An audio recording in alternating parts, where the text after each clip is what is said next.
ladies and gentlemen, and welcome to another fantastic weekend of Formula One racing here on the EGL Extreme Gaming League. I'm Tipsy Bob, and joining me on the mic is my trusty sidekick and my good friend, Dad Bats. Covering all the action today, we're going to be covering everywhere from Monaco, Singapore, Abu Dhabi, and Bahrain, all across the world, all across the country.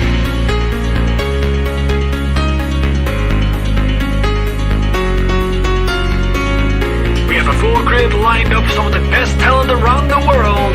We have plucked them from all corners of the earth to give you some of the greatest racing experience footage you'll ever see in your lifetime. Welcome, ladies and gentlemen, to the EGL.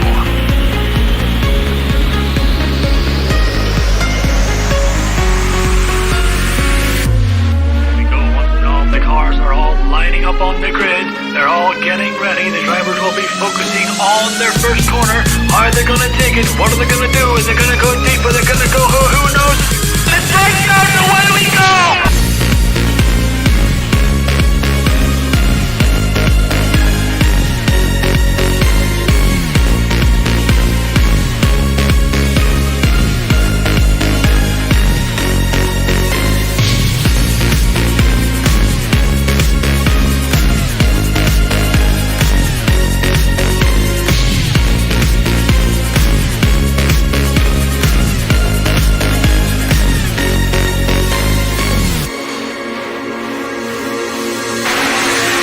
DRS is still active, and if Timo wants to get this moved on, he's gonna need to use this DRS zone because I have a feeling. Oh no, Timo, cancel the first, you're in the traction zone. I tried to mount up another overtake on 23 trademark. This is round 3 quarter.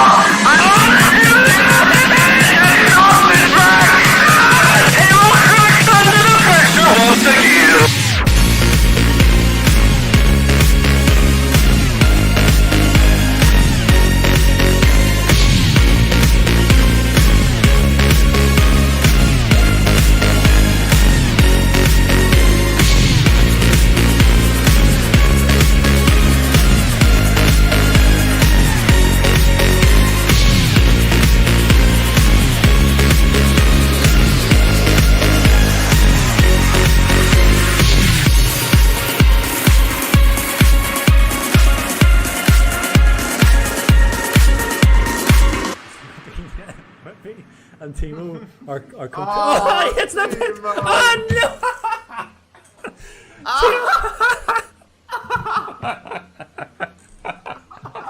Oh my god, this so sorry, control myself. So Timo So what are we gonna put up to so they can stand at the back together again?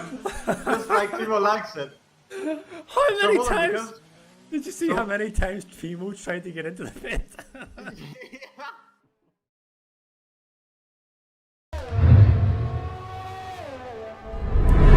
Good evening, ladies and gentlemen. Welcome back for another night of racing on the Extreme Gaming League channel. We are here for the highest tier that SLR has got to offer, and obviously that is SLR Tier 1. No assists division, and we are here for the 8th round of Season 5 in Baku, and by we I mean 19 drivers, and in the commentary box myself, Timo, and Mr. Terra. Hello everyone, yeah, and as you can probably see by now, we have a wet qualifying session. All of the drivers are on intermediate tyres. It will apparently stay this way until the end of the session, and then for the race it will be dry. So, a couple of things that means. One, obviously wet weather setup, there'll be a compromise with the setup with the top drivers, whether you go for the wet in qualifying or the dry in the race. And the second thing it'll mean is that for the race, everyone, including the top 10, will have free tyre choice. And around Baku, I think that is a pretty big thing because the soft tyres are not all that good. So it might be that most of the field decides to do medium hard instead. Also, just a quick note to everyone watching right now. Make sure to let us know if the audio balance is fine, because I've turned down Terra quite a bit. Apparently was too loud in the past streams, and I'm struggling to hear you right now. It's a little, I don't know. Okay. It's a little uncomfortable. Like I can get used to it if it's the right if it's the Well, right. you can turn me up a little bit if you need to, but yeah. Yeah, I mean the I know stream is the on most past important. streams I've been very loud. I can still understand you, but it's just like Okay, well that's uncomfortable. good. You're in 82 now or something. Yeah. Okay. Let us know, please. As someone hits the wall. That's Fox. Oh, someone had some fun. Oh, there. and Jensen having to do a 3-point turn not to hit the wall there, so Jensen has abandoned that lap. He was the first one out of the pits. I think Fox was the second one out of the pits, but now they've been overtaken. Galileo is the man who is on the point at the moment, going to set the first lap time. You see Astro Boys in the wall with 3 tires. Oh no! Not a lot of imagination needed to find out what happened there. That's on the... Oh, as Galileo goes straight into the wall as well. Everyone just really, really treacherous around Baku in the wet. Yeah, that might No have one's... Sorry, go on. compromised Yugos, who was coming there in the Williams. So he might have just... yeah, I mean, this lap might be compromised for Yugos heavily now after Galileo hit the castle section. I mean, there's lots of treacherous parts of this track, and like the castle section we just saw is one of them, and the other one, which I call the ping pong section. Well, I know why, but I don't know when it started and why. But it is the one that Yugos is going through right now, where we saw Astro's car on the right side of the road parked, and Yugos was so close to joining him there, because that was scary. Called the ping pong section because you go into one wall and then it bounces you from wall to wall. You go over the track multiple times and collect everyone who is coming past. That's why it's the ping pong section. Absolutely. Hugo's with the fastest lap, and yeah, Bajan in chat, by the way, who apparently now has a tier 3 seat, so well done to Bajan. But Bajan had the biggest crash I've ever seen in F1 2020 in that section, in the tier 3 race. In the McLaren, he hit one wall, flipped, was upside down across the track, hit the other wall, and then rode that wall for a little bit before coming to the rest against the inside wall. So that was an experience. That was a fun one to watch. So yeah, Bajan is still with us. Oh, you were in a Ferrari. I thought it was. Really? I could have sworn it was a no. It was a McLaren. I'm sure. Maybe it was a tier 4. It was a tier 4 race. It was a tier 4 race. I apologize. Not the tier 3 race. So yeah, there we go. But that was that. That was whenever it was on Wednesday.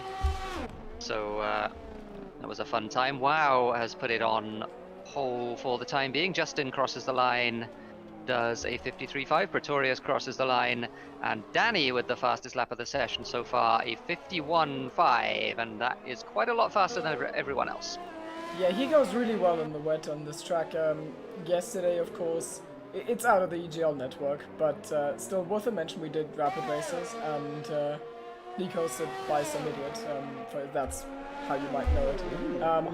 And Danny did not qualify in that. He started from P15, and through an intermediate condition race, he worked himself up to P2 in the end. So he was really fast in that one, gained multiple places, and now he's definitely got some wet practice under his belt, so to speak, and it looks like that carried over to today's qualifying, because right now he's leading the field by 4/10 out of Hugo's. Well, yeah, certainly is. Hugo with that second lap did improve. He's done a 52.0, and I think he's on an in lap now. So the usual pattern with intermediate tires in qualifying is that cars go out with several laps of fuel, and they do either 2 or 3 flying laps. It looks like most people are doing at least 2 in this one, and then they pit again just to get used to the conditions, and because you don't have to use quite so much battery in intermediate conditions. Yellow flag, this one's Justin, but he's just moving aside, so no crash there. I'm just always on the lookout, because it is hard not to crash in the rain in qualifying at Baku. I mean, in the race it's like manageable, because you don't need to be quite as fast, but in the race there's quite some scary sections, like for example the beautiful ping pong section. If you use too much ERS through that, like if you take it in rich and with ERS, then it becomes a death trap. And Yep. so does the run up the hill after the castle section. Because you can take that one flat and lean, but as soon as you put it to rich and use some ERS, then it also is really dangerous because you might hit the wall, and I think... Oh, Jensen's crashed. Yeah. I think he might have done exactly that. Yes, he In the has! wrong That is left-hander, yeah. exactly what I was describing right there. Yep. And that was some good commentator's curse there for you. That's... Yeah, good stuff. I'm just gonna ride on board with WoW here as he passes it, as he's where Jensen disappears just as we're about to see it. But yeah, that's the end of Jensen, at least for this qualifying session. He's P10 at the moment. I'm sure he won't stay P10. But Copy has gone ahead of his teammate. Copy with a 52.0. It was a good lap from him. It was a purple second sector I saw. So good stuff from Copy. I wonder if Danny's running less wing, because Sector 2 is the corner section. Sector 1 and 3, where Danny was much faster, as Gary goes second, is mainly straights. Wow is coming, and he might also improve past the Williams, but it's gonna be close, and he does. Yeah, it's a 0.9. It was really tight. Yeah, from yesterday, like I can give a little bit of insight. Light Cruiser spins in the left-hander again, and there's a car behind him as well, and the Red Bull just about gets out of the way. My goodness, that was instinct, I think, from Galileo, who it was, to get around him. And he's... yeah, new pair of underpants there for Galileo. Yeah, for sure. Yesterday I know that Danny was running 2.5 wings in the rain, while Yugos and I both adjusted our setups to run 2.8, so there might be, like, it might just be that Danny thought to himself, well, it worked so well yesterday, I'm just gonna keep the 2.5, and that might mean that he has some high top speed. But then again, like, the middle sector times are oftentimes bugged, because for me, WoW also set a purple sector, and I don't think that happened. Let's have a look. 45.9. No, WoW didn't. Copy did though. 45.8. Okay. So yeah, WoW's Copy's middle sector was faster, but yeah, the first sector Copy was. Well, the first sector was the same, but the third sector Copy lost about 2/10 there. Oh no, the first sector, sorry, was a quarter of a second slower as well. But yeah, it was the first and third sector. Maybe he lost, maybe he had to lift in the S section or something like that. That costs you so much down the straight if you don't... Yeah, that's possible. If you take 10 kph out at the S section, you're gonna be 10 kph down by the end of the straight as well, unless you rev the engine out. So it is punishing. Danny on another lap here. He's barely got fuel for it. He's on 1.1 and he's only halfway around his hot lap. So he is going to be very low on fuel at the end of this lap. We'll see if he does complete it. He does hop across the curb there. That looked pretty neat and tidy though. Other than that, he didn't hit the wall too hard on the exit. He's just barely up and he misses the apex in that left-hander. I think probably now, depending on how the S section goes at the end, he will abandon into the wall, and that is the end of that. So Danny did survive, but survived without taking his wheel off, but obviously he'll have to pit. Yeah. No one in chat has said anything, but can you check the audio balance for a moment, just to be sure that it's fine now? Okay, let me have a quick listen. Talk about, I don't know, something. Rainbows and unicorns, I don't know. Tipsy's in P14 right now on an out lap. Who is... Galileo might be improving on his time. He has started one. I mean, the audio seems fine according to Astro and Deathloop. That's inspiring. So audio is fine. Yeah, I'd say I think it's fine. The game sound is a tiny bit high, but only a tiny bit. So maybe just like one notch or whatever. Oh, Bryce! What is that from Bryce? Quiet. What? Where did the game sound was? I don't know where that came from. The game sound was slightly too loud, but very slightly. That's the only thing I would say. In comparison to me? Yeah, in comparison to the both of us. So just like turn the game sounds down by like, I don't know, 10% as a proportion or something like that. But yeah, let's that lap from Bryce. Let's have a look at that lap from Bryce. He completely came out of nowhere, and he got most of his time in sector 2. So another one who maybe is running slightly higher wings, we don't know, but certainly that is quite a lap from him. He's going to come into the pits now, and I would imagine he's going to go out for one final lap. Hugo went out and did an installation lap and then came back in immediately, so whether he was trying something on his setup, I don't know, but he's back out now, and he's fueled for about another, well, he's fueled for 4 laps. He's only going to be able to do 3, I think, because he doesn't have time to do more. In fact, he's only going to be able to do 2 because he doesn't have time for more than that. So too much fuel for Hugo, but he's going to try and stick it on the front row in any case. At the moment, he's down in P7, and he won't want to be there. Some other things to note. Bantz is P9. Good lap from him. Identical with Julian as well. Yep, same lap time as Julian. So those two going to be looking to move their way up the top 10. Icewind is in the what is normally the enviable position of being in P11, but not here because everyone gets free tyre choice because of the wet qualifying. I wonder if, I mean, no disrespect to Bryce, like I wonder if this is.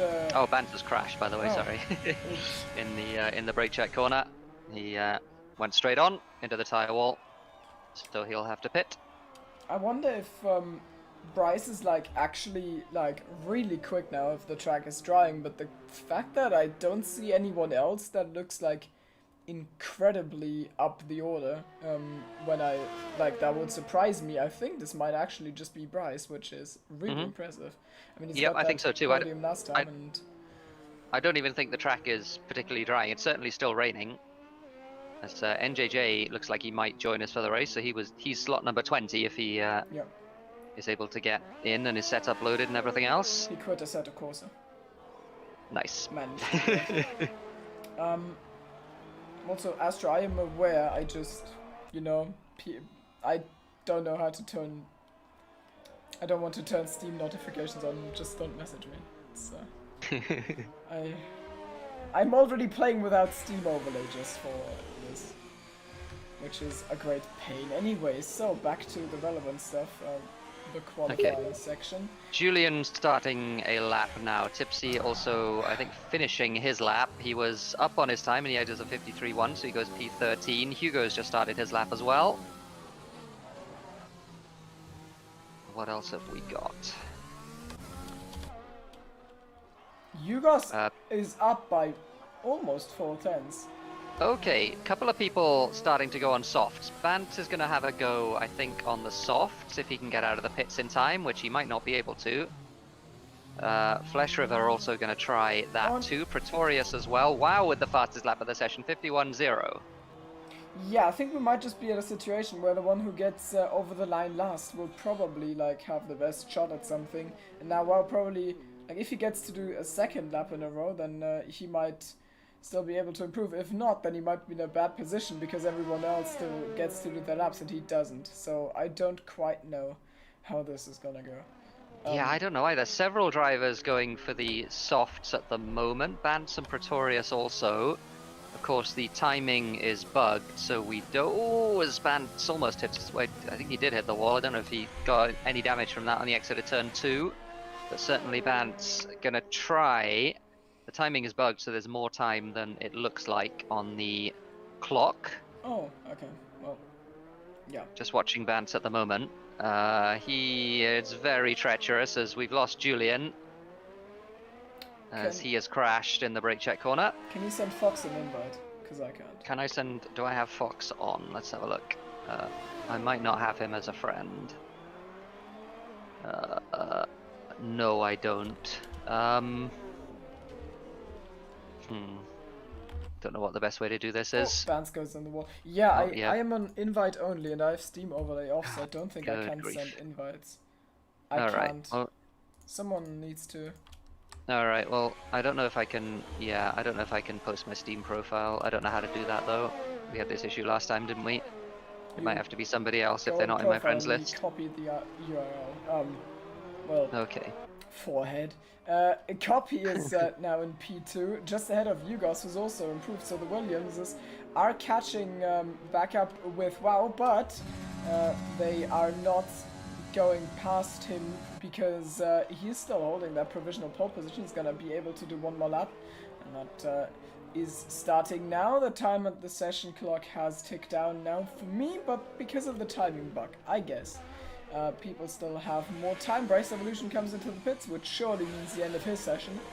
And seen some more retirements. And Unhappy Julian in P8, like Kuza, Tipsy, Jensen, Astro, all unable to do more laps. And Justin has finished, and so has Bryce. So I wonder if Danny's going to be able to improve. He's not up on his time after Sector 1. But, I mean, the time is usually gained in Sector 2 because you need loads of grip there. Oh, Hugo crashed, I think, by the way, in the Yep. ping pong corners. Yep, absolutely. So he is out of the session. He's going to be starting P3 at the moment. Basco going very slowly as well, and yeah, Copy putting at P2. That's a very good lap from him. Who else is on 1 at the moment? Bance, by the way. Yeah, Bance is really struggling on the soft tires. They're not fast enough at the moment, and I can't do invites because I can't find my link. Fox is in. So somebody, oh, there we go. He's back in. Good stuff. All right. So that is that. I've completely lost where we are in this qualifying session. We are at the end, and Danica crosses the line to put it on the front row, but still, WoW is at the top of the timing boards. And I mean, Galileo might threaten for this, but he's down by almost half Copy. a second, so that's not happening. And Copy is the other one I was gonna mention. He's the only one into the 50s, 50.9, but WoW, no, WoW has abandoned his lap because that one is invalid. Where's Galileo? Well, Galileo, as I said, He's in the castle. He's half a second down though, and he's abandoned as well. So he's not going to improve. So that's Pretorius gamely hanging on the side. They're not that much slower. He's 2 seconds off, but yeah, 2 seconds is still 2 seconds. yeah. He's going to cross the line now, and he's not going to manage to improve. NJJ is, I think, the only one still going, and he has invalidated, so he won't be starting from last, just behind Astro, who has, of course, hit the wall in the ping pong section. That is quite unfortunate. Galileo. Oh, Galileo! Sliding through the ping pong section. And that will be the end of the session. So we got Copy on pole position. I think, didn't Copy... Was Copy on pole? Where was Copy on pole? Was it in Barcelona? I don't remember. know. I have a feeling he was on pole somewhere though. But in any case, it's a really good performance from him. Wow, alongside him on the front row. Danny continuing that good pace that you mentioned, and Hugo with what is, by his very high standards, a slightly disappointing qualifying session. He'll line up P4.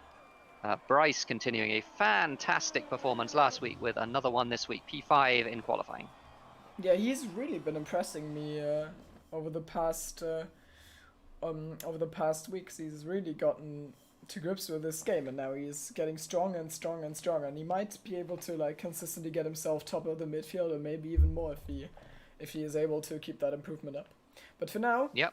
it's gonna be Copy and WoW on the front row. Baku always good for a little bit of carnage, and it will. Yeah, I'm sure we're going to get something. How this is gonna play out. Luckily for WoW, almost no penalties to be given out on this track, because there's basically just one corner where you can realistically get some. Yeah. One before the castle section. Yep, I think Tier 2 had, I think it was only Joel who got a sort of regular 3-second track limit penalty, so I think most of the drivers will be able to avoid that this afternoon. Now, what are people going to do on tires? This is the interesting thing, I think, to come in this at the beginning of this race. How many are going to go on softs? How many are going to go on mediums? Is anyone going to try and do the reverse strategy, hard to medium, which is, or even hard to soft, which is a very much a viable strategy, because overtaking here not all that difficult. Yeah. I think we're gonna see many people on mediums because, well, I don't know. It's difficult to say because I know that there's drivers who can do like soft to medium and who want to do that. But then again, like soft to hard isn't really fun. Maybe like medium hard just gives you like the balance because you can use the mediums for like you can use the entirety of the medium stint and then you switch like at the half point of the race where they would be slower than the hards, and then you just use like the good 30% of the hard tires. And Copy is on my mediums. goodness. Wow is on hard, soft, and oh wow. Well, that's a wow. So we got the all of the colors of the rainbow, haven't we?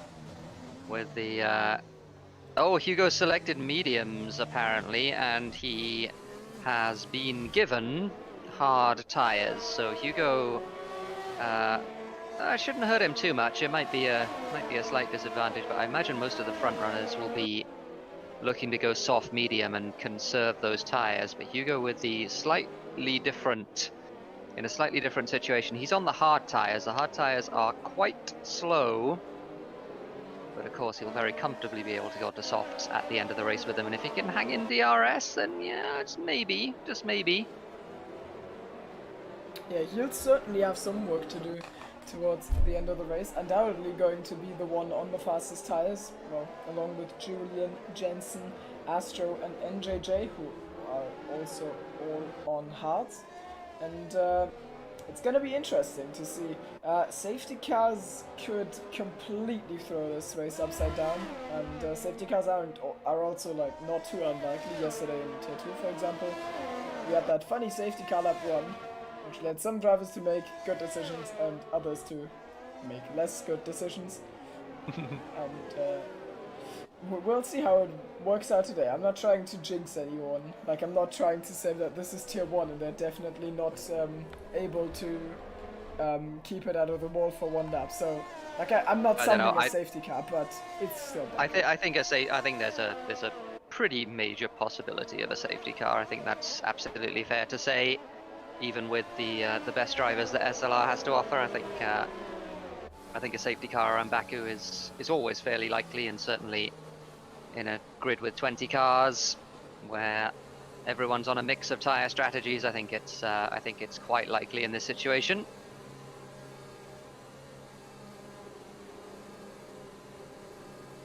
Here we go then. Yeah, Hugo not P1, he's P4, and he's on the hard tires, which he didn't mean to start on. He's meant to start on mediums, but he is on the hard tires, so we'll see how he's able to cope with that. But yeah, I mean, you can see on the tire selection all of the colors of the rainbow. Lots of people on softs, lots on mediums, lots on hards, particularly towards the back. And we're gonna go racing soon. Last cars are slotting into their respective grid slots, and into turn 1 you're gonna have Copy on the outside and Wow on the inside, and Wow is probably gonna get a better launch because of the soft tires.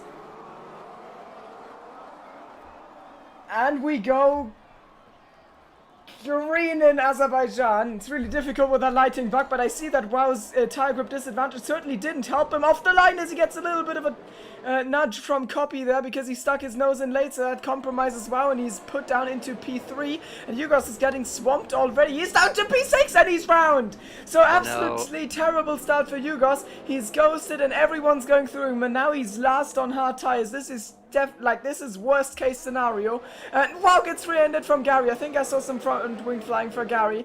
So his race already also a little bit in jeopardy.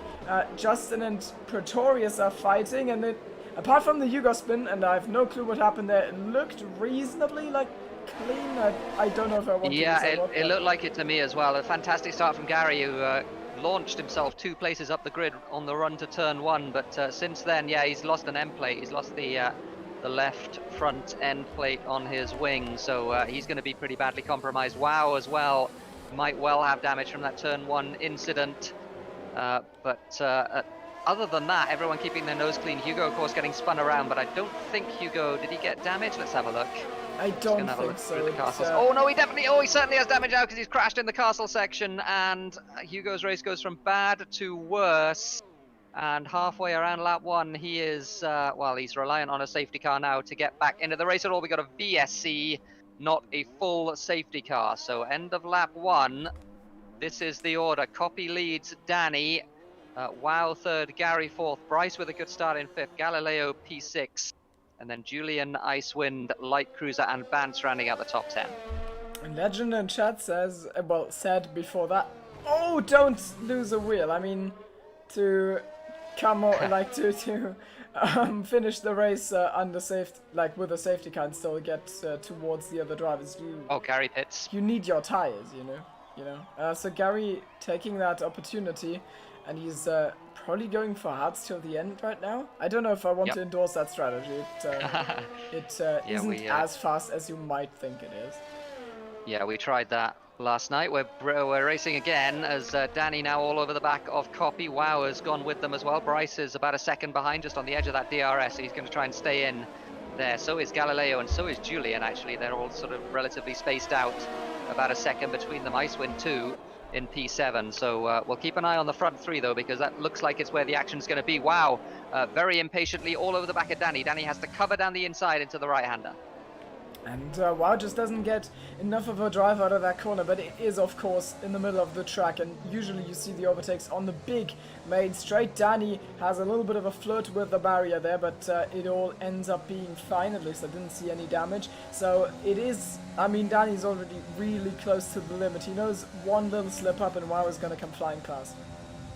Yep, absolutely. Hugo exiting the pits now, so he's comfortably on the lead lap at least, but that's about all you can say for him, because I don't think he's even Hugo with even Hugo's pace is going to be able to get back into the race without a full safety car at this point. As Icewind now all over the back of Julian, he's on the better tyres, mediums to hard, so he's going to try, I think, and slipstream down this main straight as we come towards the end of lap 2. The three leaders still running in formation. Danny with the slipstream, does he have enough momentum to get alongside Copy into turn 1? It doesn't look like it. He does the fastest lap of the race, though. And now he moves towards the outside, and I think that's a done move for Iceman. So he's moved up into P6, which is decent. I think he started in P11. Oh, there's carbon fiber in the background. That's Justin and Tipsy going a little bit too hard at each other, and that's wing damage for Justin now, who's on mediums, and Tipsy will want to pull away on that because he's got soft tires. Yep, Justin came off worse on that one, so Tipsy managing to get into the top 10, and Justin losing not only 10th place, but also some of his front wing. Danny all over the back of Copy, and Wow has fallen off a little bit, so I just wonder if Wow has picked up any damage. You would expect him to be a little bit faster at this point in the race. Trying to see the front wing, it looks fine, but at the moment he has sort of caught up now, so maybe just a mistake that he made, or maybe he was saving battery or something like that. And now the DRS is of course there, and Bryce is just about hanging on. I mean, it's 0.8 of a second between him and Wow, and if he can keep that, then he might still be in the DRS train, which is very important. Of course, it gains you, like, I don't know, on this track probably at least like half a second to a second.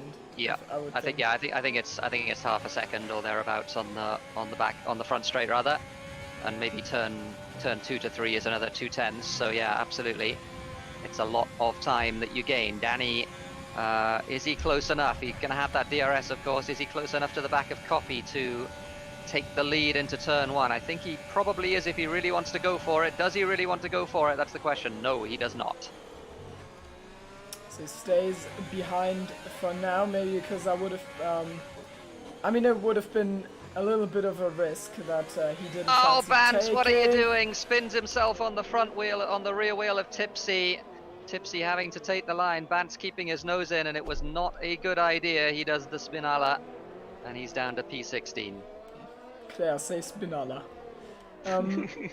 Well, Bance did say spinala, and that is P16 for him. Flash River's behind him, and apart from that, we only have the people who have already pitted and had some collisions or something like that. So it doesn't look good for Bance. With a safety car, he might still be able to do something, but as it stands, bad chances for him. Yep, Tipsy making his way up. He's right on the back of Light Cruiser now. Someone else is making his way up is Icewind, who started P8, and he, as Hugo does the fastest lap of the race, which will be of no consolation to him whatsoever. more than a minute behind the leader, but Icewind Oh, wow. doing some fast laps on those mediums, and he's almost in DRS of his fellow Finn, Galileo in P5, so good stuff from Icewind. Fox picked up a penalty. I don't quite know how that happened, especially that early on, but I mean, there are some parts where you can get one, but it's like out of the castle section on the outside, on the left-hander. Like, you can, but it shouldn't happen realistically. So this is a little bit of a mystery. Tipsy on Light Cruiser. Exactly. So he has picked up all the slipstream he could. Up front, we can see Icewind has passed Galileo, and I think Tipsy will also do exactly the same thing. Galileo is pitted, that's why. Okay. Galileo was missing three front wide. wing, Where so- did Justin come from? Justin sends it down the inside on both of them, and he goes deep as to be expected. So that was very ambitious, and now he's on under attack from Pretorius himself. I mean, you fail an attack and then you are vulnerable yourself, but not enough for Pretorius to slip through. So that is how the midfield is going. That 3-1 was scary. Yep, absolutely. It's three of them in together in the same corner, and Justin, thankfully for him, I think went deep, because otherwise it was looking very tight on the exit. But at the moment, Light Cruiser is the cork in the bottle. He's got 6 cars there, all lined up behind him. Tipsy is all over the back of him.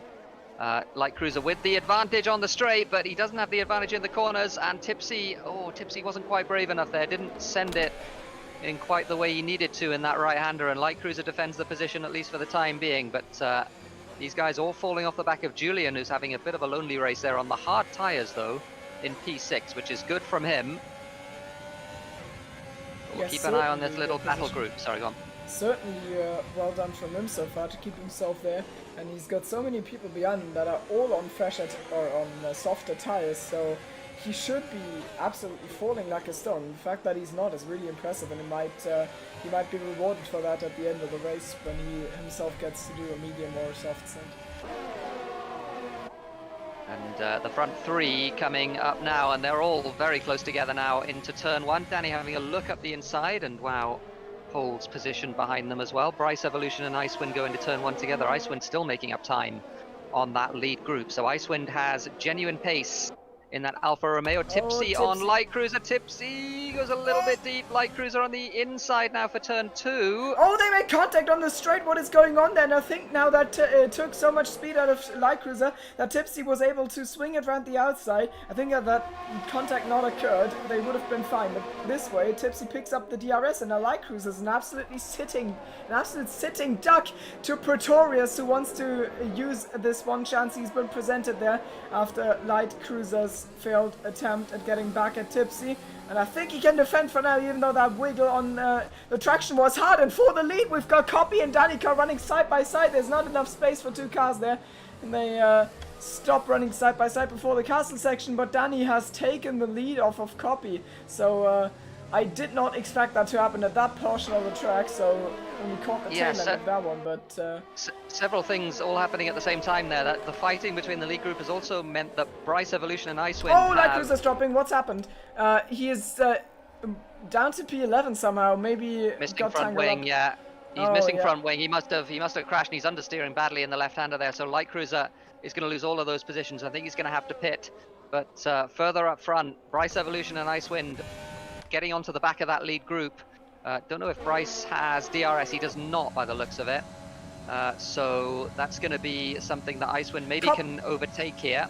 Copy doesn't have DRS, so I think Wow is actually in a really good position now, because he might be able to pick him off at the back straight if he doesn't make mistakes. I don't know if that lockup looked really weird. Icewind passes Bryce. Yeah, 4P4. So he's up to P4. Icewind got a penalty as well in all of that. So 3 seconds for Icewind, which, given his pace, could be a big deal. Justin and Pretorius fighting into turn 1. Justin again going very deep into turn 1, still side by side on the exit. Pretorius looks like he's got the high ground there, and he'll take the line into turn 2. I think it's a done deal.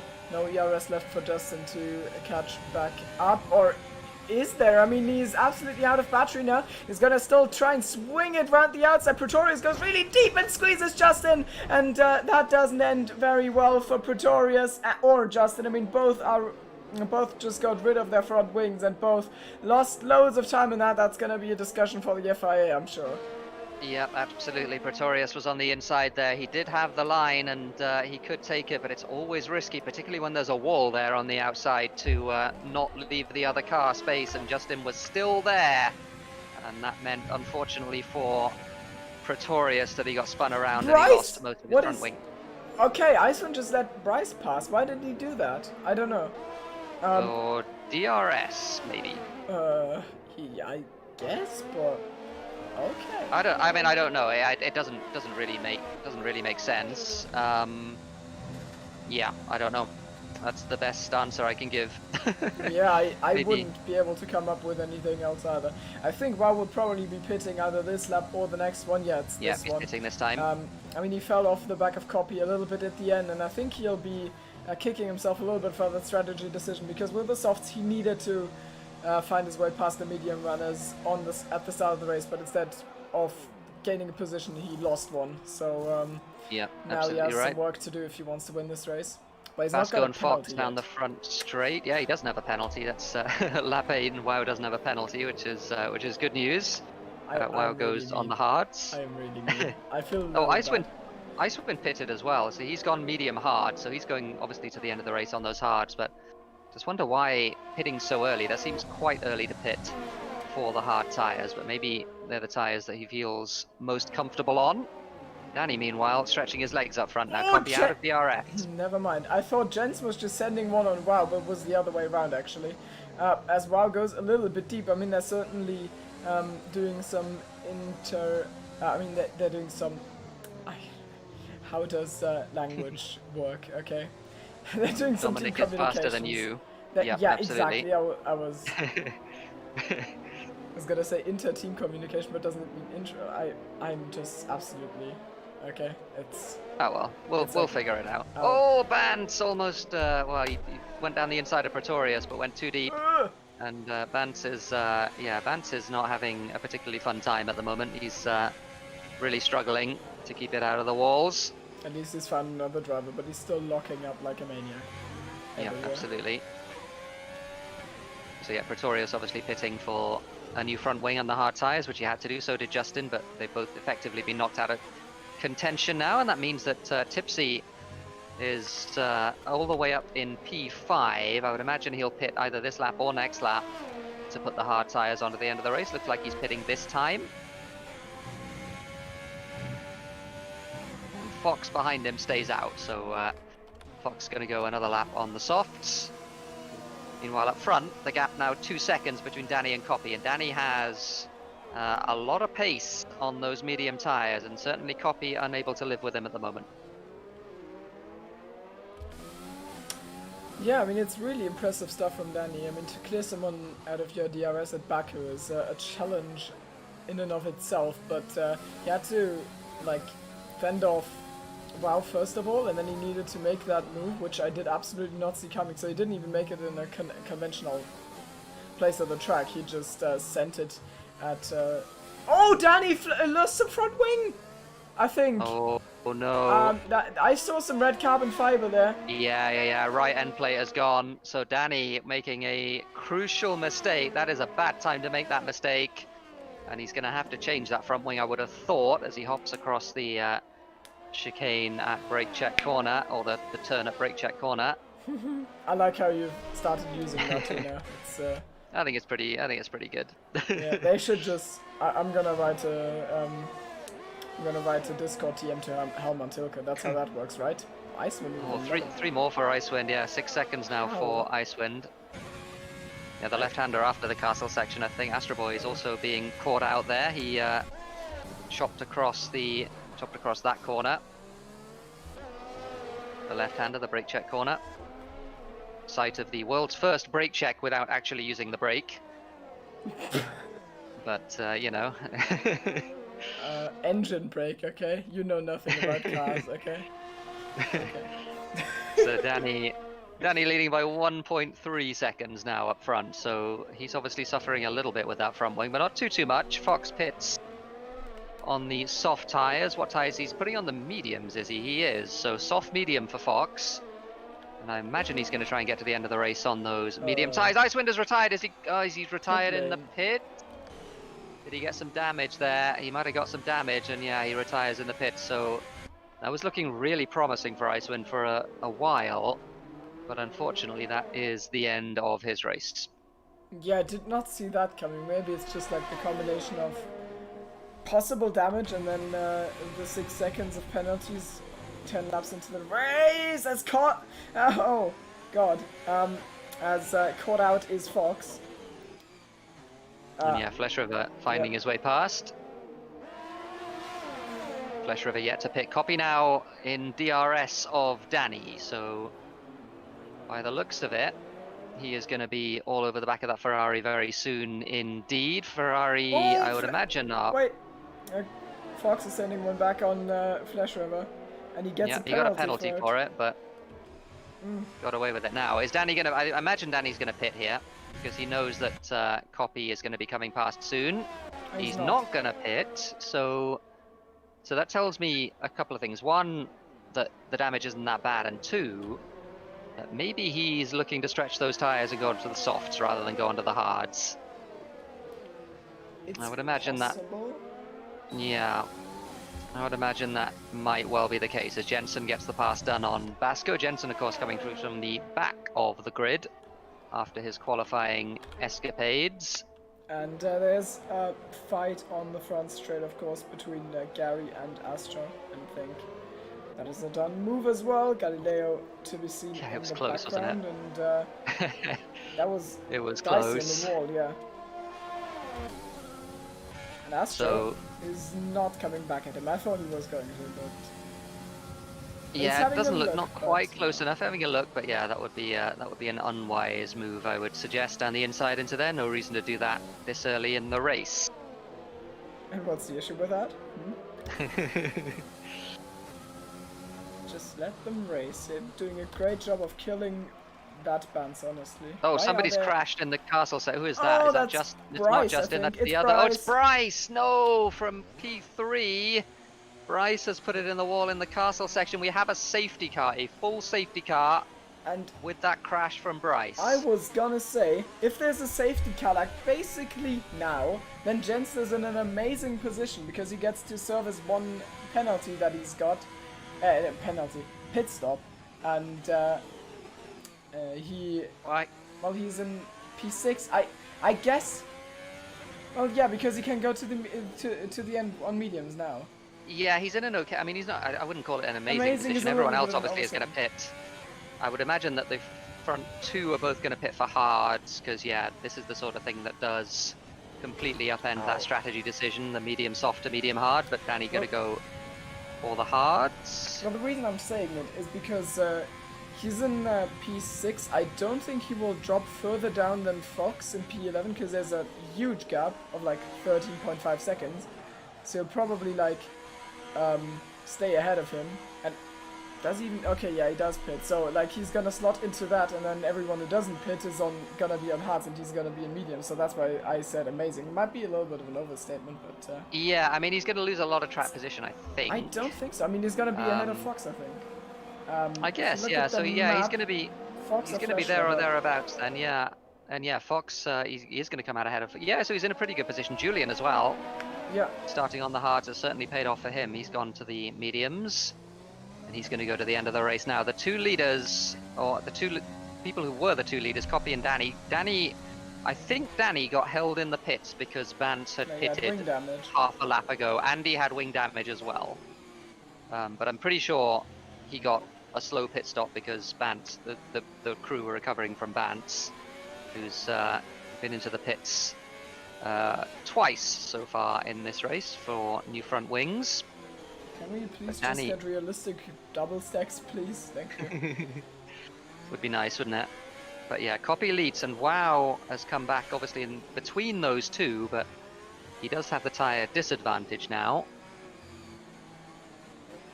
And obviously they'll all be going to the end of the race from here. Everyone who has stopped, with I think with the exception of Flesh River, who for some reason has decided to put on softs, which not sure that particular decision makes much sense, but Flesh River, I would think, just thinking he can maybe roll the dice down in P14.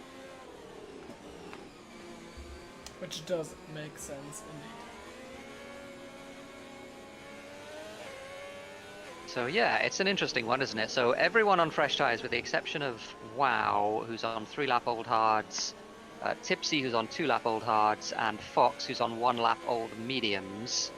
They just made their pit stops, and Pretorius as well, I guess. And someone else this brings back into play, it's worth mentioning as well, is Hugo, who now will be on the back of the pack, albeit down in P17, with half of the race to go. So this might be a charge through the field for Hugo, and we'll see how far he can get. Certainly points are looking possible now for him, though. Yeah, it's still rough there in the office, because of course this is the moment. I mean, we've got another lap of safety car, and I forgot it again. We've got standings, okay? These are the current standings. I'm just gonna show them on stream. I forget it every single week, okay? Yugos is leading the way on 134 points. From his teammate Copy has got 89, so the gap there, of course, being 45 points, unless I'm really bad at maths. So Nope, that's 45. Amazing. And right now, Copy is leading this race, and Yugos is in P17. So even if he picks up some points, should still be like a decent amount of points that Copy is gonna chip away at that lead. Yep, looks like it, doesn't it? But Hugo, as I mentioned, he will be on the back of this pack, and this is a long safety car as well, because the pack still hasn't compressed just yet. NJJ decided not to do a pit stop for fresh tyres for some reason, but he is going to get to the back of the pack within the next half a lap, so we should probably go green at the end of this lap.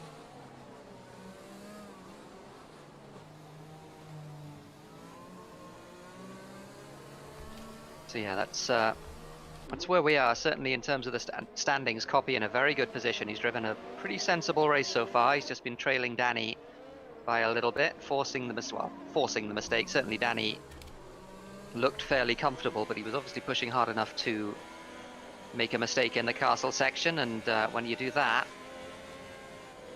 it usually is very costly. It was a relatively good time to make that mistake for Danny, because he was going to pit anyway within the next few laps. Yeah, an issue is just that it might have knocked, well, it might have knocked him down a little bit, in the sense of he might not be as confident in the castle section from now on. I mean, I know that's what happens to me usually, like when I make a mistake in some section of the track, then I probably like lose a tenth every lap following that, not trying to not repeat the mistake. And I don't know if that's gonna happen to Danny. He's probably a little bit stronger mentally there, but it still will be a little bit of a worry, because the castle section is never a corner to just certainly will have spooked him. through. Yeah. Here we go with the restart then. Everyone furiously trying to warm those hard tyres. Copy gets to choose, of course, when to bolt, and he goes now, and everyone behind him managing to react in time. Bryce has to give that position back, I think, to Basco, because he passed him before the line. He does so. And let's hope everything goes well at this restart. Wow slots in behind. Bryce Evolution and Basco are fighting side by side. Basco a little bit sideways there. And it looks like the entire field got through just fine. Jensen is fighting with Julian for P4. And behind him, and into the wall again is Hugo at the back. Sorry, I didn't see whether he hit the wall, but certainly got deposited to the inside there. He was involved in contact. And I don't know how much damage he has. His front wing looks fine. I don't know whether he hit the wall, but certainly he was sent into the wall. And he sent one up NJJ's inside. That was really brave. So up into P19, but it's still P19. Oh, Jensen on Julian. And someone is really slow in the back there as well. Jensen, yeah, as you mentioned, got Julian, and Bance is, I think, dropping places. Flesh River's around. Well, Bance is around as well. Around, yeah. Oh, and Bance is also around, so the two of them...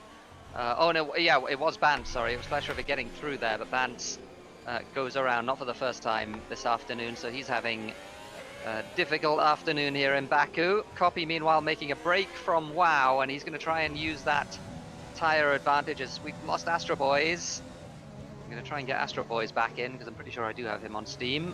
Wait, is that true, Sonny? Has, wait, Jensen's really close to Danny, and Galileo with a penalty, and Bans disconnects from the session, and Jensen is alongside Danny. He's on the charge on the medium tires, and he was in an amazing position, but off he goes, and so does Julian. Both of them are dead. Enormous got a VSC. Oh no. Well, are these you know, cars going to manage to get through this? Oh! And hit it in a big way. Who was that? Was that Hugo?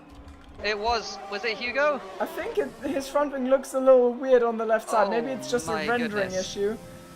Maybe.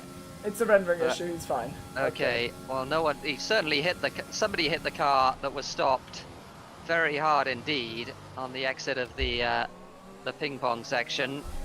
But Hugo looks like he is all right. Danny having to pit for a new nose, and Danny's afternoon has just completely fallen apart here. Tier 1 is the Thunderdome now, absolutely sunny. As well, the restart has happened, and Bascadini is in a really good position. He's come out of nowhere. He's in P3, and Bryce behind him, who's had that big off in Castle causing the first safety car, but even still fighting for a podium. But Gary is certainly going to be fast on this restart because he's got the medium tires, and that's why he's already sending one down the inside of Bryce Evolution, and that's P4 for Gary. And the leaders might need to look in their mirrors in an anxious fashion because that racing point looks really fast, and we've got Astro Boys in the wall. So that is another one who turn 3 didn't make it. So, well, I mean, his wing actually looks fine. He's just got some catching up to do. Hugo is either slow or damaged for some reason. We lost Pretorius as well, so a bunch of people disconnecting. Hopefully these aren't server issues or Steam issues or anything like that, because we got several drivers leaving the session. But Pretorius, who was in a decent position there on those hard tires, is now falling away. Bascadinho is the next victim of Gary, possibly, even though Gary's not really getting further ahead than this. He's alongside, he's going to have more braking power because of the mechanical grip. The soft tires off, and he's still there on the outside of Bascadinho, and if he can brake later now, which he does, then he might just get that move done. P3 for Gary, and now it is catching up 4 seconds to the two leaders, and he might be a threat to win this race. And yeah, very possibly. Pretorius is back. Yeah, Jensen being notably upset in chat, of course, after that crash. And I mean, I think, like, in hindsight, amazing position was probably actually accurate. Sorry, spectate Bantz's car. I did. We got it's going right. Pretty hilarious. On 3 wheels. Oh, what? Yeah, no. the front right is off for me at least. For me not. And it's sort of bouncing around. Really? Nah. It's sort of bouncing around. Oh yeah, it's fine for you. Yeah, no, for me it's on 3 wheels. That's pretty funny. Oh well. Why can't we have nice things? What a banger are the words that Julian uses to, I imagine, describe the incident that ended his race, because that certainly made a big bang. Yep, several big bangs, in fact. As we don't have interval, I don't have intervals at least, but certainly we can see, that Copy is trying to stretch his legs while they're still in DRS range. Gary has a little bit of a gap to make up. The two in front are just barely visible. There's about a 3 or 4 second gap by the looks of things at the moment. But Gary, of course, on those medium tires. Bryce now going to be looking at Basco, I think, for this 4th place. Basco, yeah, doesn't defend, so Bryce down the inside into turn 1, that will be a done deal. So Bryce continuing his excellent race. Hugo's in a 3 wide situation here down the inside of Justin, and Galileo, and Justin goes too deep and he hits the wall there, and that might just be 3 positions for Hugo's as he absolutely slices through there. Did he just I thought he was going to hook tires with Cruiser, but he's fine. So up into P8 is Hugo's, and he's also going to be on a charge. So Legend might just be right here with the top 5, because that safety car helped him out massively, and now he's made a really good move. And Bryce and Basco are not done with each other.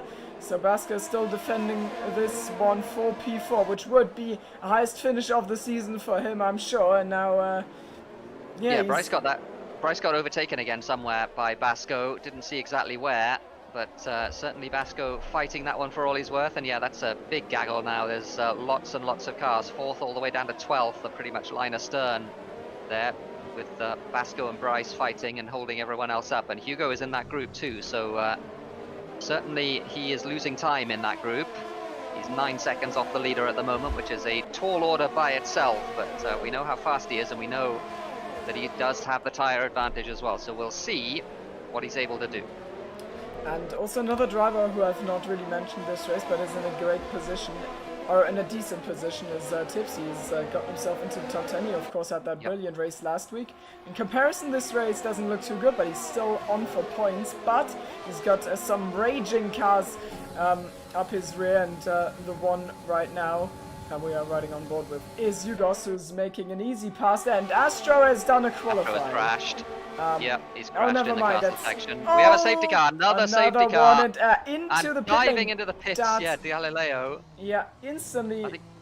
Good reaction time. I think he was pitting anyway. I think he was pitting anyway because he had lost some of his front wing. But yeah, he will get some fresh tyres, and yeah, he's going to go on the softs. So it's going to be. Huh. Well, actually, what do I think? 7 lap stint. I think it's either a 6 or a 7 lap stint. I think that's absolutely fine. I think softs are the tyre you want to be on if you're going to pit. So good decision, I think, from him. Okay.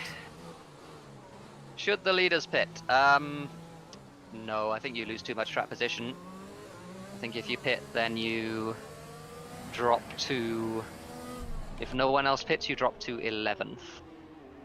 If you're the leader, I think that's too much. Flesh River and Justin might just get free pit stops. I don't know, there's a 20-second gap between themselves and Galileo, although Galileo I don't think has a delta, so he's going to close that gap. Maybe he does have a delta. Still Pretorius, and well, even if they lose that position, it's still like worth it for those guys. But I mean, Flash River would have had to pit anyways, I think, because I don't think 13 laps are feasible. Yeah, that's true. Yeah, on the softs. Exactly. Yeah. Now, absolutely right. So yeah, I think he will do that. As oh, that was close between Light Cruiser and Justin there. Almost hitting each other. It's getting a little cloudy out here. I don't think it is a bit, isn't it? I don't think we're gonna see rain, but it still looks a little bit dark out there. So yeah, it's a distinct possibility, and this race has taken a while with all the safety cars. So it's possible that it rains. The leaders both stay out. Is anyone going to chance a pit stop here? Like I say, the front group is 11 cars, so you drop to P11 if you pit, and it looks like no one is, other than Justin, who very sensibly pits, and Flesh River does not pit, which well, I hesitate to call anything just a flat-out mistake, but I think that's a flat-out mistake. I think he should be pitting. It's a free pit stop. He's got enough of a gap to Galileo to get in and then out. Justin with a new nose, of course, which, well, I mean, he's actually behind Galileo because of that wing change. Yeah, because of the wing change, yeah. The wing, I believe, in that incident he had early on with Tipsy in turn 1. Oh, of course, yeah. So he definitely needed to change the wing. So it's a question of whether the safety car will be in this lap. I suspect it won't.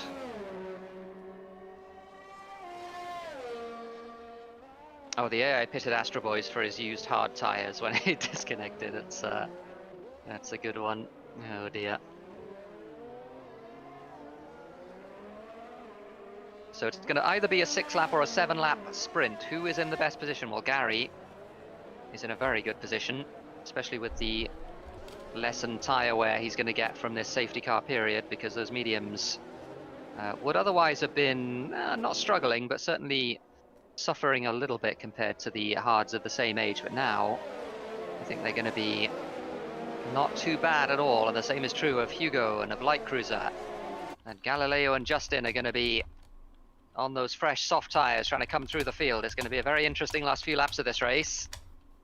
And we got the added complication, perhaps, of some weather getting involved. Oh, it is raining. Yeah, it's raining now. Oh, what? So we are going to have some weather towards the end of this race to spice things up, and that means it means a few things. Are we going to get intermediate conditions soon or at all? That's one question. The other question is, how much ground are Galileo and Justin going to be able to make up on those fresh soft tyres, because they are going to have a big advantage in the damp conditions compared to the dry conditions. Safety car out for another lap though. Is anyone going to pit for inters? I would suspect not.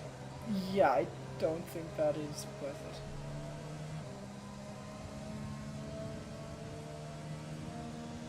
I would suspect not. Maybe somebody at the back will take a chance on it. Maybe NJJ or Danny. But at Or the moment, disconnected Vance who gets back into his car just to have fun. yeah,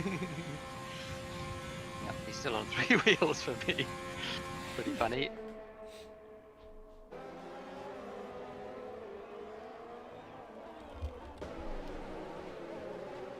So yeah, it's going to be 6 laps, and it's going to be 6 laps in conditions that are at least a little bit damp.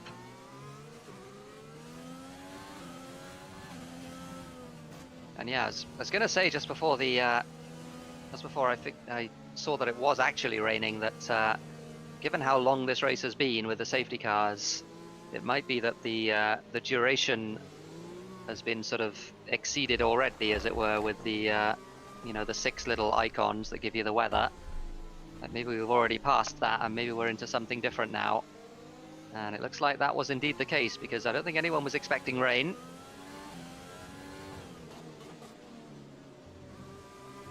Yep, Icewind said the weather forecast showed nothing at all about rain, so I suspect that's what's happened. Also suggests we might not get to actual intermediate conditions, because I think when you see a rain icon, that means intermediate conditions. This sort of condition is still a cloudy icon, I think.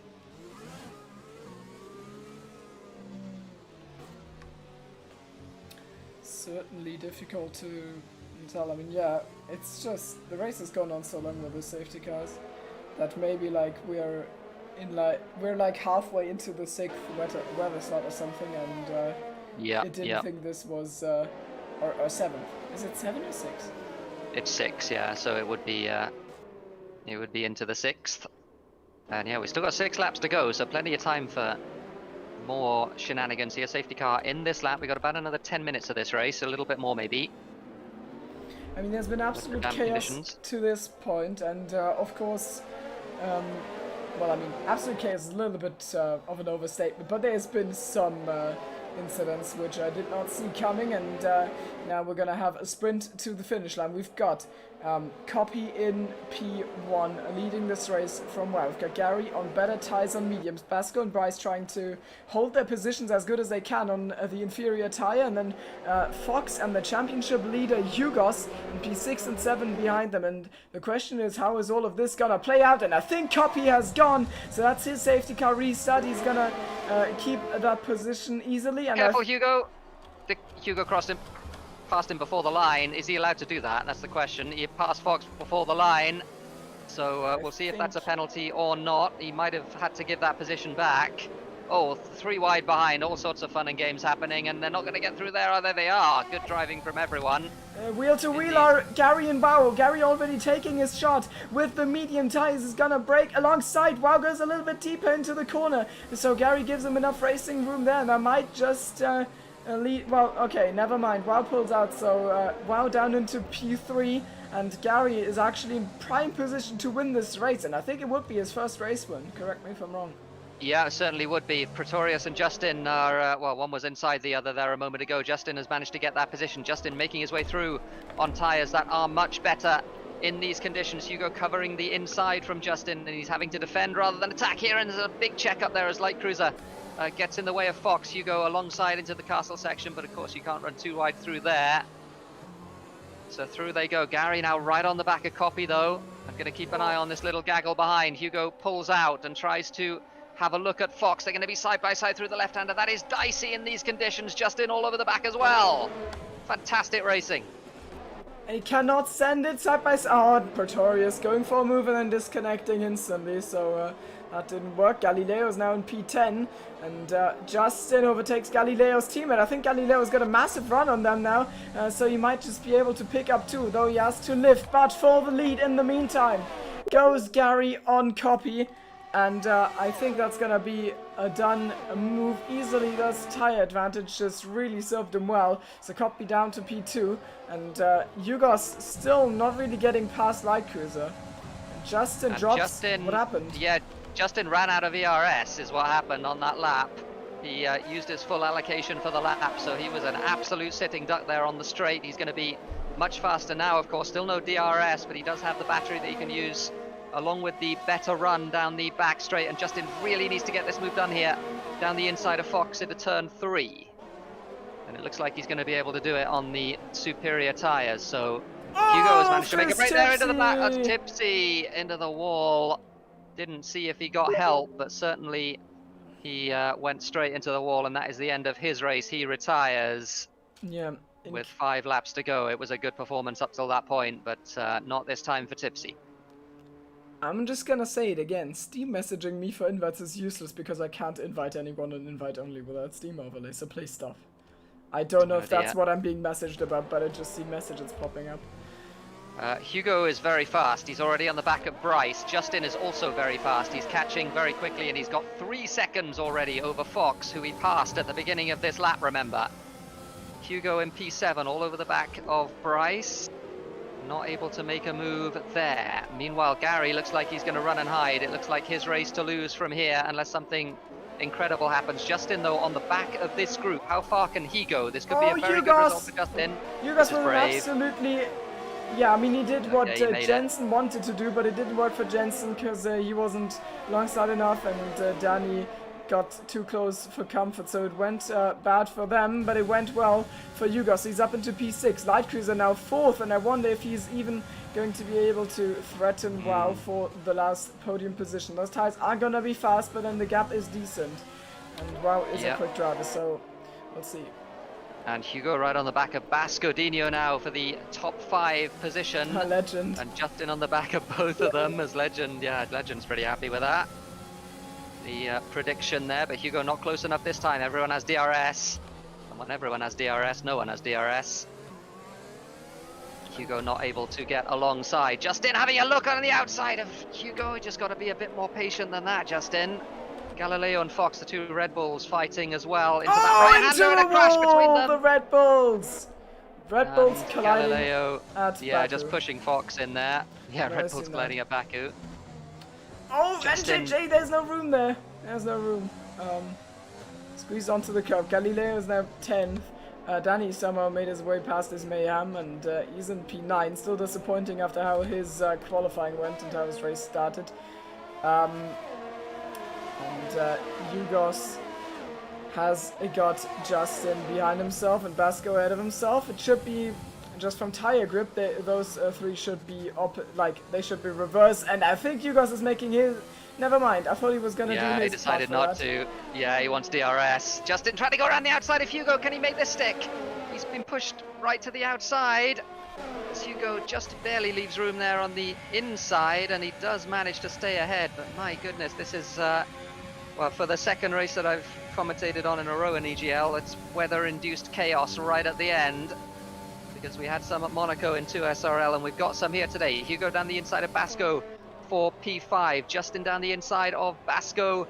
And maybe Hugo as well, as Hugo gets rear-ended. But he keeps Justin. It out of the wall. Justin's so incredibly ambitious, and now Hugos moves to the inside to defend his line. And Justin got such a bad launch out of that he will probably have to wait a little bit more. And Hugos is just safe for a little longer. Yeah, but the fact that Hugo's having to defend from Justin means that he's not able really to make ground on the guys ahead of him. Despite the big tyre advantage, Light Cruiser is on the same tyres as Hugo. Is so deep. Hugos is way too deep, and I think now Justin will be able to take that P5 off of him. He's around the outside. There's no space there, but he squeezes himself onto the curb, going into the side pod of Hugos. It's just not really possible to go past there unless you get a really good run. He had a good run, but it wasn't good enough.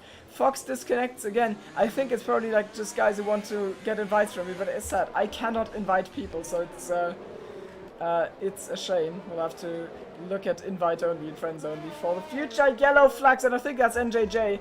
Never mind, it's Galileo. Galileo's on the wall. Yeah, he did a Leclerc, so he's out of contention for the time being. Bryce all over the back of Basco now as well. Justin made a couple of mistakes in the castle section there, but the thing is, he is still all over the back of Hugo. Oh, they're running side by side into... Well, like kind of the last corner, but not really. Where did Flash River? No, that's Danny. Where did Danny come Danny, from? yeah. And he's on the soft, so he's gonna go through here. And I think he's also getting the move done on Bascadinha, so that is in all likelihood gonna be P7 for him. And now how is he gonna do this? He pulls to the inside. Basket doesn't put a defense up because it would be futile. P7 for Danny. Yeah, absolutely. 2 laps to go then. Gary looks like he's got this one, barring a catastrophe copy, and wow, are going to round out the podium by the looks of things. Light Cruiser is sort of interested there, but the real battle's here between Hugo and Justin for P5. Hugo trying to defend on tyres that are worse. Galileo is retired. Pit lane. In the pits. Okay, so that's the end of his race, unfortunately. A few too many front wings in the end. Yeah, he's Red Bull couldn't afford it anymore. Just out of money now. So, how is this gonna play out between Justin and Lucas? They have got a full run of the main straight once before the end of this race. I mean, like lap 25 onto 26, and then on the last one they get like almost the entire run, but the end is cut off, which leads to loads of photo finishes, and we might just see that between Yugos and Justin. I think, yeah, Justin just a little bit on low ground when it comes to the ERS management, but he's on the high ground when it comes to the tire compound, so it kind of balances itself out again. And yeah, he is really aggressive now, because, well, he really wants to get himself there, but it's just not comfortable enough to take these S's flat out in these, well, not damp, but like, and the conditions are just weird, and in those it can feel dangerous to take it flat out.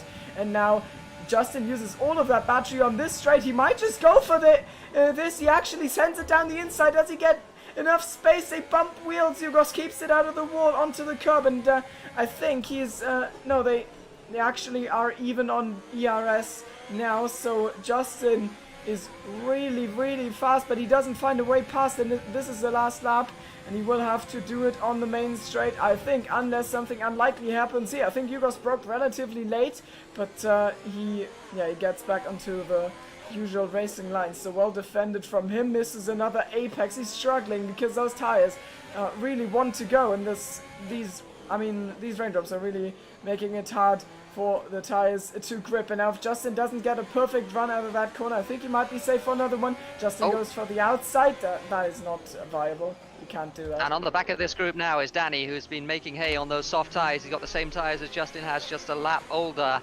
And he is going to be interested as well. He's got more battery than the other two as well. And wow is off!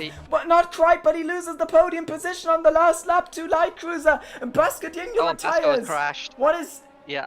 Basco crashing in the right-hander before the castle section. Didn't see how, but we'll keep an eye on this. It takes away from the thunder of the leader. Gary is going to win his first SLR Tier 1 race. It's a fantastic drive from him, but who is going to get the podium position looks like it's going to go to Light Cruiser, but 5, 6, 7 is completely up in the air right now. And we might get a three-way battle, even though, I mean, Danny is a little bit too far off, I imagine, and now is the moment where everyone is gonna use their overtake button, and there comes Justin for the finish line. It is, like, close to the corner, but I think Yugos is gonna be safe, because Justin is completely out of ERS, and that's the finish. Yugos somehow still recovered into the top 5. His teammate Copy in P2, but Gary has won this race, and it was a brilliant drive. Light Cruise also deserves credit for putting it onto the podium, because Wow just wasn't quick enough in the end and then made one crucial mistake, so he's fallen off the podium. Not literally, but, yeah. You know.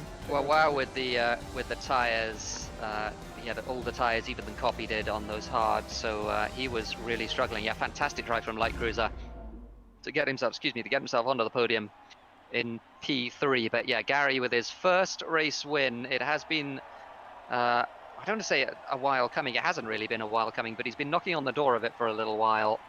And just with the performance today, the circumstances of Hugo having some struggles and eventually managing to only just barely pick up a top 5 there. He held off Justin and Danny at the end there, but Gary with a really good drive. He was on the right tyres and he got himself to the front of the field, so a well-deserved win.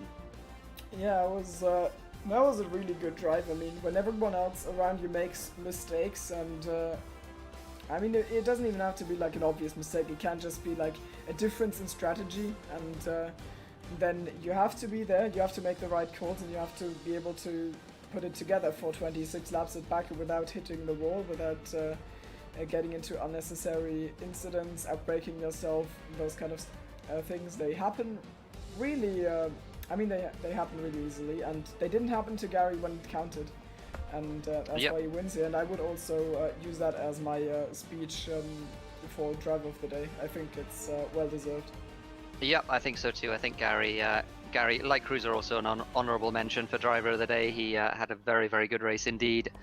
Copy had a strong race as well and qualified on pole, but yeah, I think giving it to Gary makes a lot of sense. Worth mentioning, by the way, as well, that if ever there was a race that showed that you shouldn't give up at Baku, it was this one. We got Hugo coming back, who was a minute down after 3 laps or so, coming back to P5, but Flesh River as well, who I hesitate to say wasn't really on the pace today, but he was really struggling, and he took those soft tires at the end to the end of the race. He didn't pit again, so he took the soft tires a total of 14 laps, including the safety car period, of course, but even so, that is very impressive, and he picks up 2 points.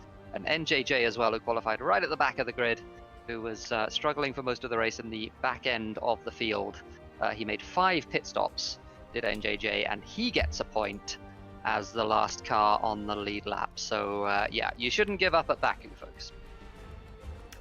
Certainly not. I mean, that was quite an exciting race, and I'm looking forward to see if we can get some interviews, and now I'll be able to check my Steam messages. Who has told me to invite him 10 times? Like everyone. Well, let's in the meantime, as I want to get rid of the discussion about the F2, because I want to watch that a little bit later on. But let's in the meantime I can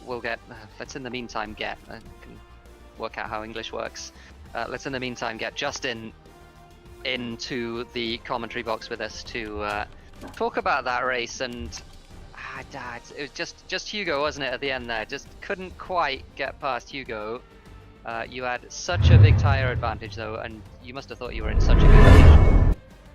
Yeah, I mean, I thought I'm disappointed with myself really, because I thought I could have got a podium, because P3 was just 2 cars in front and I was so much quicker than Hugo's. But unfortunately, you know, we already talked about it just now, and I already forgive him a bit, I guess, but there was a bit of rough defending on his part, and it was a bit of rough attacking from me, so it was a bit of a mix-up from both of us.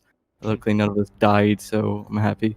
But, you know, P14 to, what was it, P6 in the end, I'm happy. But considering I had to box like 3 times for front wing changes, so yeah, definitely the most I could have done, I guess, with P6.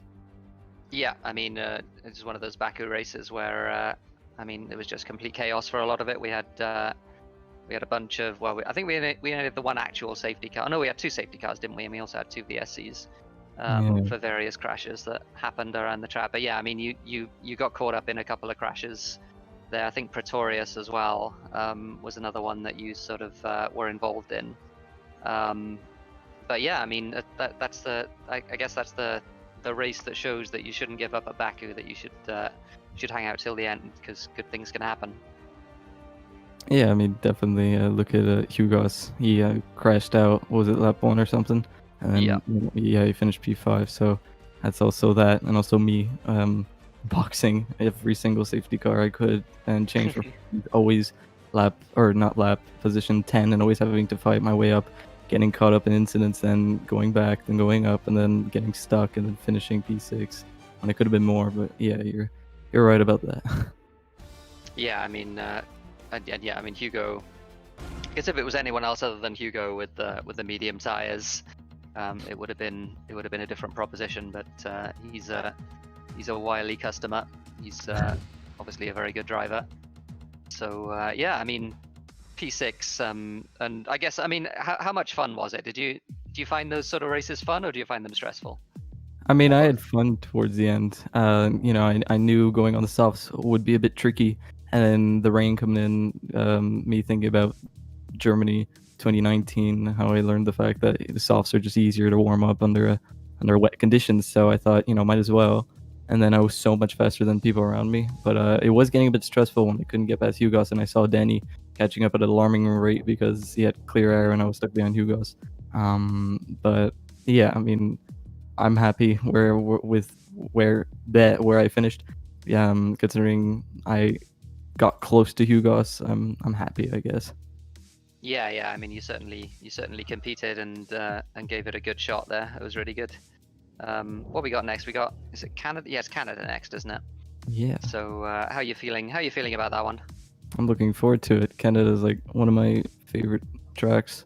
So hopefully a podium. I say that every week, but yeah, maybe. Well, you're always sort of in the running. I mean, there's a sort of, as far as the SLR tier 1 tier list goes, I think you're solidly in the group behind the main leaders. So that's always that's a good place to be, because when they have issues, and they quite often have issues, then you're there to pick up the pieces. So yeah, and if it's a good track for you, then maybe you're in that lead group. Who knows? Hopefully. Yeah. Well, good luck with that, and well done today. Really good drive to get yourself P6. Thank you. And I'll put you back into the gentleman's lounge. Thanks for talking to us, Justin. I say it's first come first served here at SLR. So we're going to talk to someone who got himself a couple of points today, and for most of the race you were sort of running towards the tail of the field. But we were just saying on commentary that, Baku race like this, you should never give up Flesh River. You got 2 points today, and you must be pretty happy. Is he not here? Ever. Oh, there he is. Oh, Okay. I'm here. Yeah. Sorry. First points ever, feels pretty damn good, to be honest. Yeah, really happy about that. Was a bit of chaos, but worked out in the end. Yeah, just talk us through your race, because I think you took how long did you took the softs? 14 laps, something like that? Yeah, 14 or 15 laps. Okay. My What were plan they was on at to the go, end? Not even sure, like 60% maybe, 55, something like that. Okay, that's pretty good. Yeah, I had really good tire wear, so my plan was to go medium soft or soft medium the whole time, basically. But then the safety car kind of forced me in, and I was debating whether to go on hards or to go on softs and try and carry them to the end. Yeah, I mean, it was impressive that you got the soft. I guess the safety car will have helped. Yeah, that's what I thought as well. I'm like, yeah, I'm gonna do a few laps under safety car anyway, so I might as well chance it. And I was really nervous about the rain as well, but worked out. Wasn't too bad.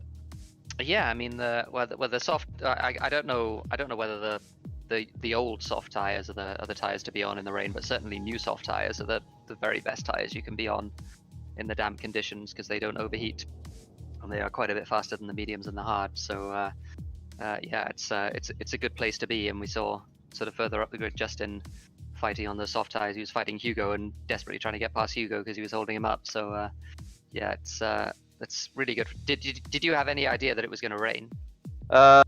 Like lap 10, I think Jeff told me, in 10 to 15 minutes, and that's when I lost my shit basically. But in the end, it worked out. Yeah. Yeah. So I mean, yeah, like 2 points, fantastic performance. So what were those last 2 laps or so like? Were you able to were you just sort of driving around sort of very slowly indeed, or were you able to push at all? I was actually pushing the last few laps because NJJ passed me, and I knew I had 3 seconds of penalties, and I was P11 at that point, so I was pushing like crazy. Okay.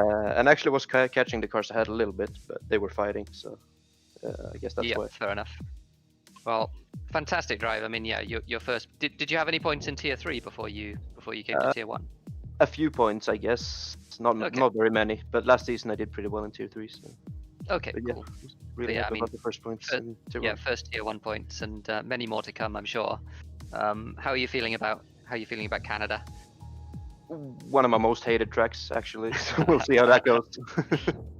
Yeah, I don't like it much either. I feel you on that one. But yeah, I mean, well done today. And any shout outs you want to give before we speak to? Wow. Yeah, for sure. Icewind has been. Yeah, he's probably the reason I'm in tier 1 in the first place, because he's been coaching me and helping me out a lot with like practice and everything. And also Ocean Chief, they both pushed to get me in tier 1 after Ocean Chief decided to go downwards in the tier list. So yeah, those two guys have helped me out a ton. Yeah, absolutely. That's really good. Yeah, they're both upstanding members of the SLR community, and it's a shame about Icewind today. He had really good pace on his mediums in the first stint, but retired. But yeah. Yeah. All right, good stuff. Well done again, and Thank you. hope here's to many more points. We'll put you back into the gentleman's lounge, and we'll speak to WoW very quickly. We got Hugo as well to come in a second. He's put himself up for an interview after that pretty crazy end to that race. And WoW, who ends up finishing P4, and you were in the lead group for pretty much the whole race, WoW, but it just fell apart at the end on those old tires. Yeah, well, I just told to Hugo in Gentleman's Launch that the safety cars had a really bad timing for me. I think without the safety cars and VSCs, my strategy would have kind of worked out. I guess, or I hoped I would undercut Copy and Danny enough to come out in front of them and then just stay there. But that wasn't bound to happen, and yeah, well, the rain then. Yeah, sorry. I was going to say you'd have been fine with Danny because he had to change his front wing. Yeah, I didn't know that at the time, but yeah, well, Okay. yeah. Yeah. And then, yeah, what I wanted to say about the rain, yeah, the rain then also came in a bad time because my tires were really worn and I couldn't keep up with Gary and Copy in front. Yeah. Yeah, it's just a horrible situation, particularly in the rain, because the difference in time, the tire delta gets amplified with the rain. So yeah, it was really difficult for you to keep up. The last lap, what happened on the last lap? We didn't see the mistake, as it were, but I assume it was castle section that caught you out. Well, I just had a little bit of oversteer coming out of the last left-hander of the castle section, like onto the kind of back straight. Yeah. Yeah. So little driver error that cost P3 in the end. Yeah, unfortunate. I mean, he might have got you anyway. Yeah, maybe, but I think I had quite a few battery left. I saved it for the last straight. But yeah, I don't know. We'll never know. Yeah, no, it's unfortunate. I mean, given the bad circumstances, P4 is a pretty good point haul. From that, you got some. Sorry, go on. And no penalties for once. And yeah, no penalties. Yeah, we mentioned it on like lap 9, and wow, hasn't got a penalty yet. I make sure to remind everyone frequently. Cool. Thank you. No worries. You're always welcome. I mean, I gave myself this image, so. Yep. Well, speaking of no penalties, we got Canada next. How are you feeling about that? Yeah. How are you feeling about Canada? Yeah. Well, I think I won't get the penalty-free race there, but I don't know. Canada is a fun track. I hope it's gonna be dry for one more time. And yeah, I don't know. I hope for top 5 fight again. But more than I can't say more than that. Yeah, going into that blind. Yeah, no, fair enough. Well, yeah, well done today. I mean, despite the, I guess you're a little bit disappointed not to be on the podium, but still a good result. Yeah. P4. So Thanks, yeah, well done. And I'll put you back in the gentleman's lounge. Thanks for talking to us. No. And sorry, cut him off there. But we'll bring in Mr. Hugo, who I was going to say, I mean, last couple of days, Hugo, you've had some adventures in the rain at Baku, haven't you? Yeah. How was that from your perspective today? I mean, obviously the turn 1 crash, and you started on the wrong tire as well. You told me before the race. So, I mean, after all of those things happened, you ended up still with some good points. So, how are you feeling after that? Happy and a bit disappointed because after the second safety car restart, I got an illegal overtake on Fox. So then I had to let him back through, which then put me under pressure from Tipsy and Light Cruiser. Then I got hit in the back from, I think, Tipsy, which then unsettled the car. Yeah, you did. I remember it was into turn 2, yeah. Yeah, and then I got a screen freeze, which then put me behind Light Cruiser. Oh. I didn't see the screen freeze. I did call out the illegal overtake though at the time. I did notice on stream. So yeah, it was. I mean, it was just barely. It was just like you had a your tip of your front wing in front.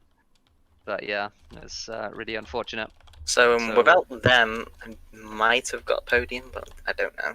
Yeah. I mean, your tires were a lot better, but you also had someone on a lot better tires than you behind you in the form of Justin. Yeah.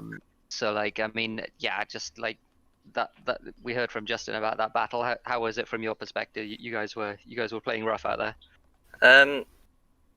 I would say I played a bit borderline, mainly because I just at that point I really didn't care. Like I just wanted to keep that position. So I was just fighting with everything else allowed to do. Basically. Yeah, well, I think he was doing the same. I think it was certainly great to watch. So yeah, from that perspective, it was a fun one. But yeah, I mean, it's just like, I mean, how were you feeling? I mean, cause I guess for most of the race, you were just completely reliant on a safety car, and then when it came, you sort of you made your way through the field reasonably well after the first one. So how was that? How was that experience of trying to make your way through? Oh, and what happened on the first safety car restart when you went? Did you hit the wall on the inside? First safety car restart. Because you went right to the inside, right? The sort of pit exit. I didn't see whether. Oh no! I half spun and I caught it. So okay. Okay, well that's good. So yeah, I mean, how coming through the pack at Baku? Yeah, that was fun. That was really fun. Second safety car came at a reasonable time because I was draining my battery to get past Tipsy and I don't remember who the other one was, but then the safety car came out and I was on like 5% ERS, so okay. It worked out. Did you catch my 30-point turn at Castle? I saw some of it. I saw that you crashed. Well, saw the but end. I didn't realize that it was an Austin Powers style. Yeah, turning with the fork. I was stuck in the castle section for about 20 seconds, I would say. Oh dear, rip. Yeah, it feels so bad when you do that because it's like the section is barely wider than an F1 car, so you just have to like it is frustrating. But yeah, I mean you were completely relying on a safety car, but it's Baku, so you're gonna get a safety car, so that's really good. And the championship, I mean, as far as that's concerned, we saw the standings a little bit early. You still got a pretty healthy lead, and the constructors at this point looks, I wouldn't say done and dusted, but close to done and dusted. No. No? Okay. I mean, it's like the past three races. I don't think I should have won, but the past two races, I don't think I should have won, but just other people making mistakes allow me to.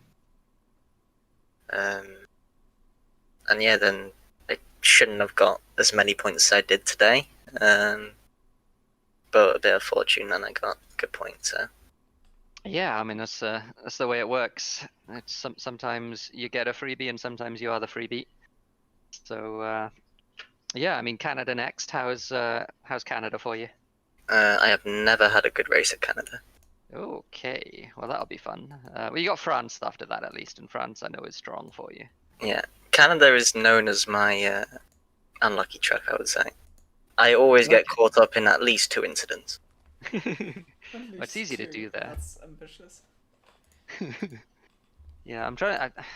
I have no recollection of anything involving you at Canada, which is weird because I've recollections at most tracks, but Canada, I have no recollection. I think maybe I've raced. Maybe that's the reason. I've only raced at Canada like 3 times, maybe. Okay, that might be the reason then. Oh well, but yeah, I mean, still good points today, so well done. Yeah, thank you. and we'll drag you back into the gentleman's lounge. And thanks for talking to us. And that was Hugo, our championship leader. We'll speak to our final interviewee of the afternoon, Mr. Julian, who, well, you were in a really good position for a while there. You were having a fantastic race, and then you got involved in a really cool crash, I have to say, but still, it knocked you out of the race. So how are you feeling after that?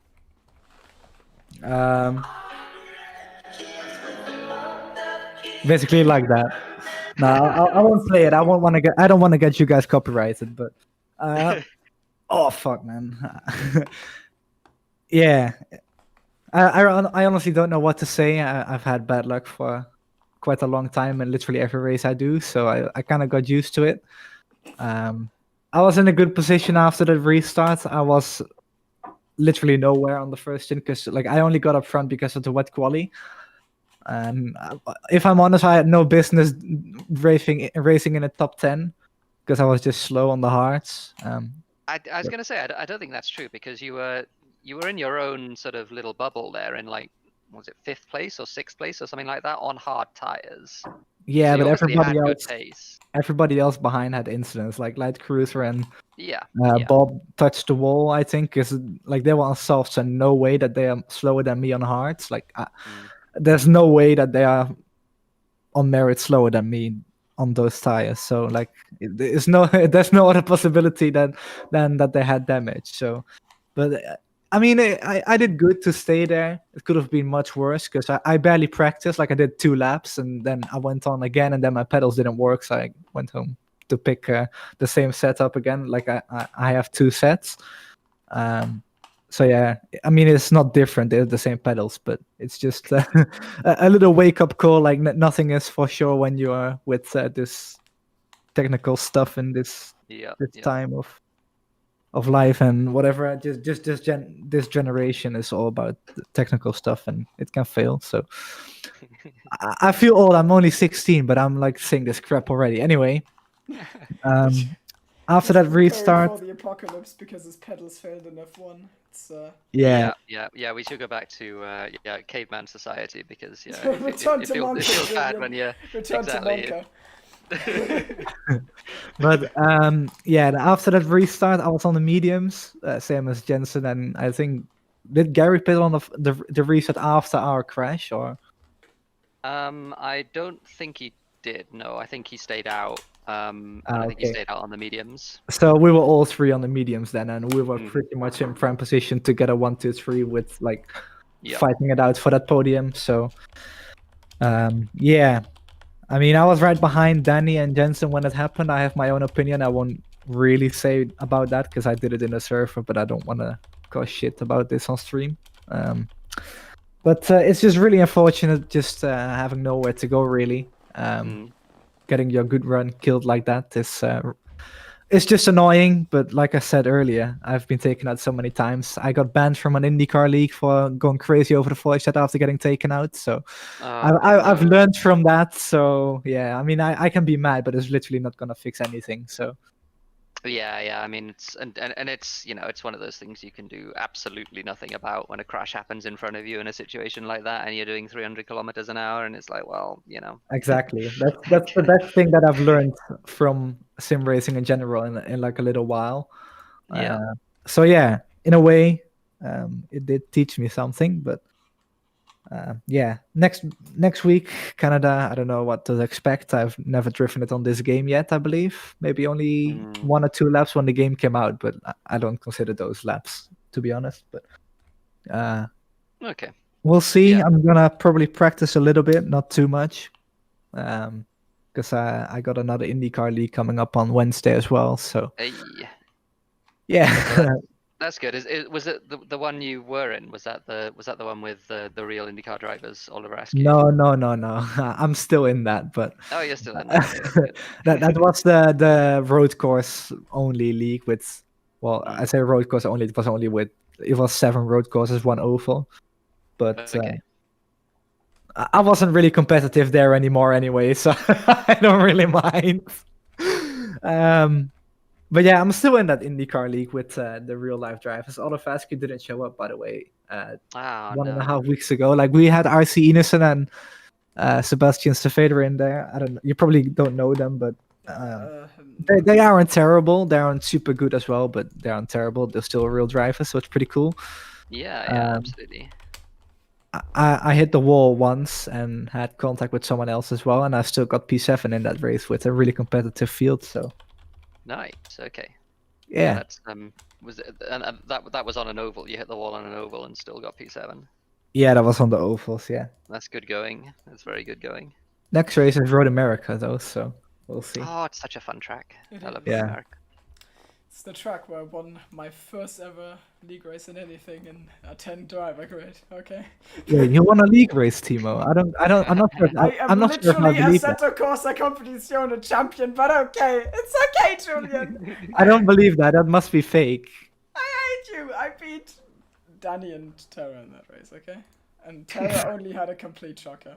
I'm sure there was sandbagging. I was gonna say I'm absolutely cursed at Road America in Assetto Corsa. There's 2 races we've had there, and they've both been complete disasters.